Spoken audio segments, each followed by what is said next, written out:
Please stand. My brothers and sisters, our good news has been recorded for us by Mark. One of the scribes, they came up to Jesus and asked him, "Which is the first of all the commandments?" Jesus replied, "The first is this: Hear, O Israel, the Lord our God is Lord alone. You shall love the Lord your God with all your heart, with all your soul, and with all your mind, and with all your strength. The second is its equal. You shall love your neighbor as yourself. There is no other commandment greater than these." The scribe said to him, "Well said, teacher, you are right. He is one, and there is no other than he. And to love him with all your heart, with all your understanding, with all your strength, and to love your neighbor as yourself is worth more than all the burnt offerings and sacrifices." When Jesus saw that he answered with understanding, he said to him, "You are not far from the kingdom of God." No one dared to ask him any more questions. The gospel of Christ. Praise be to you, O Christ. Please be seated. So we have to fully comprehend here that Jesus is living in a society, in a culture in Israel, which isn't much different than the Israel we have today. It really is founded on a theodicy. It really is about the theology and how it infuses into the culture and therefore infuses into its governance as a whole, as an entire country. This Shema, "Hear, O Israel, the Lord our God is yours alone. You shall love the Lord your God with all your heart, soul, mind, and all your strength." This was repeated by Jews 3 times a day and is still very much part of our Jewish brothers and sisters' traditions of prayer. It's their way of reminding themselves of who exactly is the foremost focus point of their lives. So when Jesus is asked this question, the scribe wants to see exactly what it is that Jesus is going to say. And everyone would know, the entire Jewish audience would know that this statement, this declaration out of Deuteronomy is fundamental. So they wanted to see what happens there. Where Jesus really sort of goes way off the rails, and everyone would have been shocked, is when he says the second is like it. And notice when he says that there is no other commandment greater than these. He makes these two one. He takes out of Leviticus this statement about caring and loving one another as you love yourself, and he merges it and places it right into the understanding of what the Jews would have been saying 3 times a day. So Jesus makes this huge shift. And most of the people, upon hearing this, would have been stunned that Jesus would have taken another part of Scripture from another book and added it to this, not simply saying this is a second commandment, but rather that this commandment is equal to the first. So he is no longer saying, and so the theodicy, the way their society is built, is that it's all about God, it's about worship of God, it's about burnt offerings, sacrifices, all that.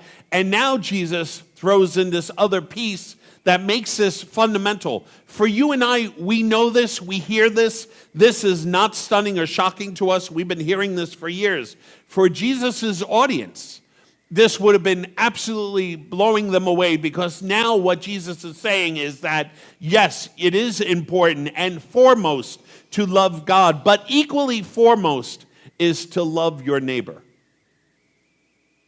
Is to love your neighbor. When people say to me that Jesus is just a continuation of Judaism, that Jesus' teachings are just the same as what we find in the Hebrew Scriptures, it simply is not true. And this is one place of demarcation where Jesus specifically goes way off the rails, and everyone hearing this would have been stunned by this.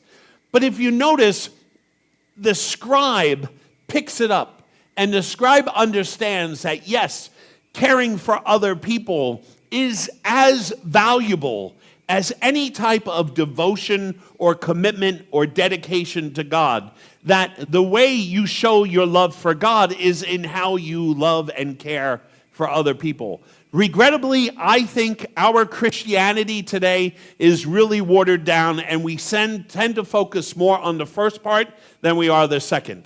Because very seldom will you hear preachers and evangelists saying that if you want to really see whether or not a Christian is in love with God, see exactly how they treat their neighbors. See exactly how they treat the people who have less than themselves. See how they deal with those who are naked, who are hungry, who are without water. Look at how they treat others, and that is a very clear indication of exactly how much they really are committed to and loving God. We went to breakfast yesterday, and my car was pretty dirty. I have to admit, it was a mess. But we go into this Spanish place for breakfast, and when we come out, there is this bird that probably had just a really bad stomach day, and on the front windshield of my car. It was pretty disgusting, and the way it lined itself up right in the middle of my windshield, it was as though the bird literally just came over and was kind of like, okay, well, if we start a dropping pattern here, we can splatter all across the whole front of the windshield. The windshield was a mess, and so I say to her, we're going to go get the car wash. She's like, now? Yes, I cannot drive around. First of all, I can't see, right, because there's bird poop on my windshield. And secondly, it's driving me crazy because there's bird poop on my windshield. And so we go and we wait in line and for the car wash. So as we're waiting for the car wash, we notice that this one car, about 3 in front of us, is taking a very long time. And so much so that as you're looking, because you want to see what's the holdup here, you could see the guys literally taking handfuls of garbage out of the back of the guy's car, including pieces of pizza, including paper plates, cups, bottles. And the cleaning guys are literally taking handfuls of this stuff and throwing it behind them. There is this much garbage in this guy's car. And it's bogging everyone down. It's taking an extra 15, 20 minutes just to get all the garbage out of this guy's back seat, right? So, we're watching and you're seeing this, happening, and, you feel for the guys. Look, I don't know about you, but if I have, I never have, but if Donna leaves stuff in my car that I need to throw out, I generally go and I end up throwing that out before I get to the guys, right? There's garbage cans along the way. You get out, you throw the stuff out, right? So that when you get up there, they don't have anything to do but to vacuum and move on, right? So, you would think that that's what had been done, but here are these guys pulling this stuff out, and it turns into a heap behind the one guy that the side we could see, right? And then, so we end up coming up and around, and as we're walking in to pay inside the place, there is a bit of a ruckus, and it is the owner having words with the fella who owned the car with the pizza crust and all in the back seat. And she is saying to him, you just can't do that. You just can't leave all that in there. It holds everybody up. The line now is all the way out because it took us an extra 15, 20 minutes. And he ended up saying to her, I don't know what you're complaining about. I gave $10 to your dogs outside to clean it up. Now, I didn't really see what persuasion or race was the person who said this, but the people who work at the car car wash are Hispanic. They're Latinos, you know. And he went on to call them dogs, you know.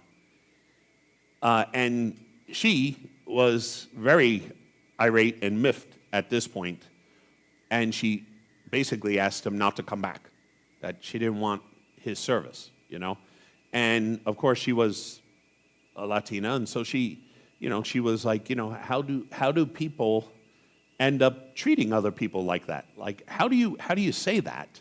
How do you compare anyone to a dog? And on top of that, you think it's okay because you gave them money that this all happened, and that somehow gives you the right to call them, a dog? I have real concerns about some of the language that is being utilized in our electoral process and where we find ourselves. I have no problem with the fact that we need to address issues of immigration. I have no problem with that. I do have a problem when we end up taking it out on immigrants. I have no problem with the fact that we have to, wage a war on poverty. There's way too much poverty in our country, and there's children going to bed without food. I have a problem taking it out on the poor. There are numerous situations like that, and we are using language that isolates not and addresses not the problem, but rather those who are the results or the victims of the problems. And those, in my mind, are two very distinct points. Jesus is talking to a community and to a world that is very similar, isn't he? Samaritans are out, right? If you're a sinner, you're out.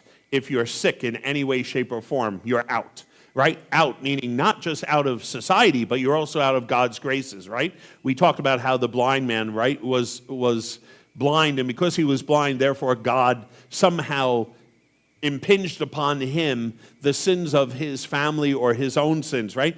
So they see this world in a very distinct way, and they are very big at, because of how this is declared, this is very big about, well, God does this, God's the one in charge, so these people are not good, they're not acceptable.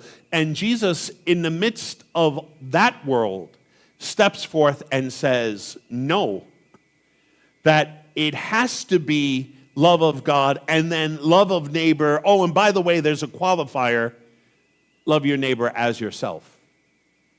And I would dare say we're all really big on trying to take care of ourselves, or making sure we get the best out of life, or making sure that we're happy, or making sure, right?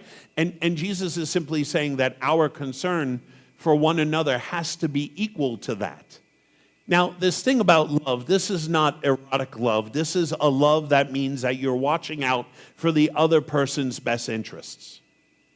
That's the love that Jesus is talking about here. And I could spend a half hour talking about the Greek versions of love and the different languages, that different words that they use to describe love. But in this case, Jesus is talking about looking out for someone else's well-being. I believe that the individual who called them dogs, I cannot think of any other reason you would do that except for the fact that he was reflecting upon the fact and reflecting the fact that those individuals were Latino. I just can't figure out why you would say it to anybody, ever, but in this case. And then this morning, we pull up to a light where, we have to make a left to go up and around, and there's a car in front of us, and it's a red light. And the guy in front of us, I guess, honks his horn. The woman has no place to go because it's a red light. And he ends up pulling out and around her, pulls in front of her, gives her the finger, and then drives off. By the way, he went through a red light. All right, just so everyone understands, it's not like this person was sitting there deciding not to turn because she didn't want to turn. It was a red light. And so now this is just yesterday and today, and I would bet you if we spent time going around the church and asking you at home to reflect back some things that you've experienced, you'll see that this tension, this anxiety, this inability for us to accept one another and to accept one another's situations,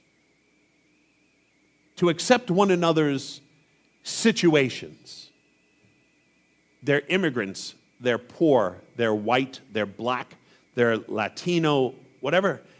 Those are their situations. The situation does not make the person. The person is the person. And Jesus' challenge to us is that we are caring for that person. We are caring for each and every person.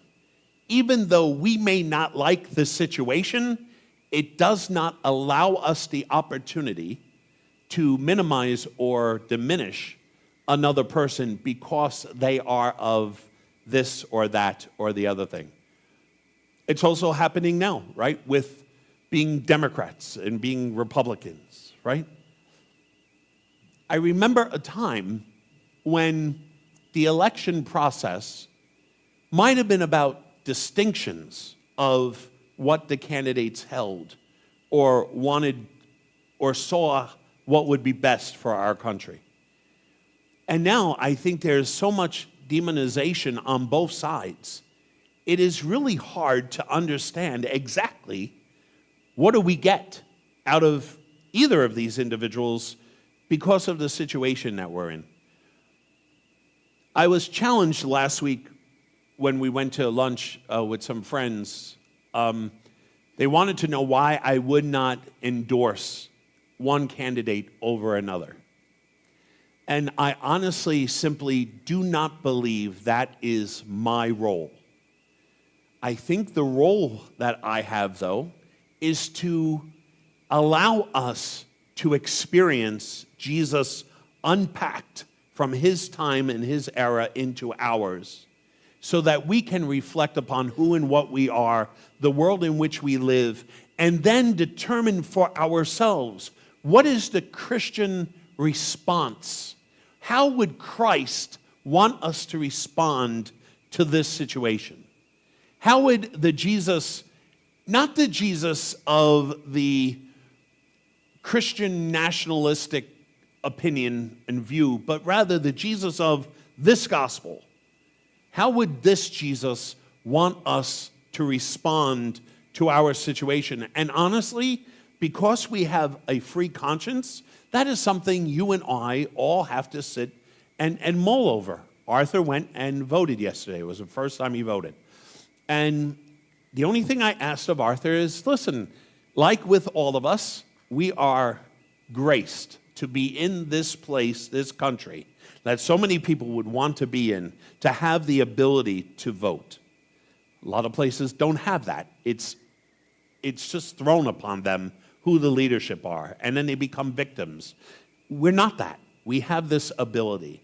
And I said to Arthur, as long as we find ourselves informed, and then we're making a judgment and choosing based on our values, which I would hope as Christians would be Christian values. And notice, in the midst of all this, I'm not saying it's one candidate or the other, but I am saying it is something that you and I have to decide deeply about who we feel best represents those values for us.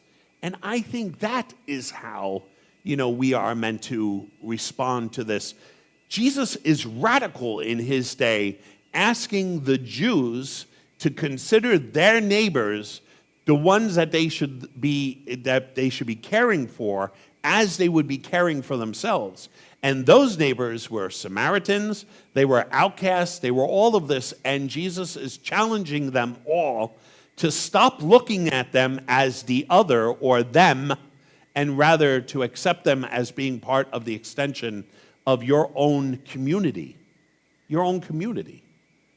And so as we move forward through this week, I really ask us, and I know there are tens of thousands who will watch this week, as you have week after week. we make the best selection we feel best represents our values.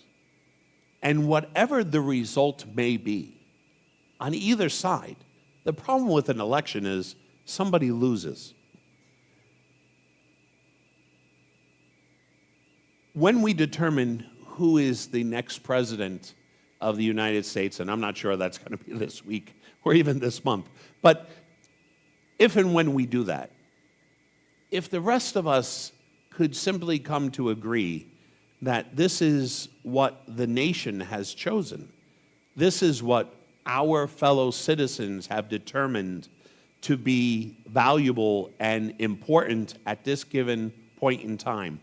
It may not be our opinion, but they are our neighbors who also properly voted for this individual who will bear the title President of the United States. I ask that we treat one another with the love and the respect and the dignity that we would want shown to us. God bless you.